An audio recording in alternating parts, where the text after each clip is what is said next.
ইতালির ভিসেন্সা গত 15 August Vicenza Awami লীগের উদ্যোগে জাতীয় শোক দিবস ও বঙ্গবন্ধু শেখ মুজিবুর রহমানের 35তম মৃত্যুবার্ষিকী যথাযোগ্য মর্যাদায় পালন করে। অনুষ্ঠানে মিলাদ মাহফিল ও দোয়ার মাধ্যমে বঙ্গবন্ধু সহ পরিবারের নিহতদের রুহের মাগফিরাত কামনা করা হয়। বঙ্গবন্ধু সহ নিহতদের স্মরণে দাঁড়িয়ে 1 মিনিট নীরবতা পালনের মধ্য দিয়ে সবার কার্যক্রম আরম্ভ হয়। ভিসেন্সা আওয়ামী লীগের সভাপতি জনাব কাজী লুৎফুর রহমানের সভাপতিত্বে সাধারণ সম্পাদক বিজয় কুমার সাহা, সহ সাংগঠনিক সম্পাদক আবু শাহিন শাহর উপস্থাপনায় অন্যান্যদের মধ্যে বক্তব্য রাখেন জনাব ওবায়দুর রহমান বকুল, নুরুল হুদা, সাইদুর রহমান তাহের, মোশাররফ হোসেন, মিজানুর রহমান তাসের, বাসুদেবনাথ, হোসেন আজাদ, মোহাম্মদ আলী টিটু, নজমুল হুদা, মুজিবুর রহমান ও মোহাম্মদ শাহজাহান। বক্তারা বঙ্গবন্ধু সহ পরিবারের নিহত সদস্যদের শ্রদ্ধার সাথে স্মরণ করে বলে, অচিরে বঙ্গবন্ধুর খুনিদের বিদেশ থেকে ফিরিয়ে এনে ফাঁসি কার্যকর করার জন্য জননেত্রী শেখ হাসিনার কাছে আহ্বান জানান। লুনিগো মসজিদের ইমাম মোহাম্মদ মাহফুজুর রহমান দোয়া ও মিলাদ মাহফিল পরিচালনা করেন।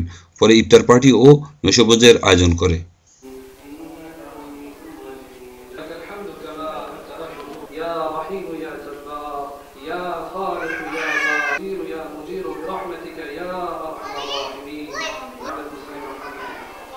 বঙ্গবন্ধুর হত্যাকারী যে রায় হয়েছে, বিদেশে যারা আছে তাদেরকে বাংলাদেশে ফিরে এনে তাদেরকে হত্যার রায় কার্যকর করার জন্য আবেদন জানাচ্ছি। আমি যুদ্ধাপরাধীদের বিচার চাই, অতি সত্বর পূর্ণাঙ্গ যুদ্ধাপরাধীদের বিচার করে বাংলাদেশ থেকে মৌলবাদীদের নিশ্চিহ্ন করা হবে, এই আশাবাদ ব্যক্ত করছি।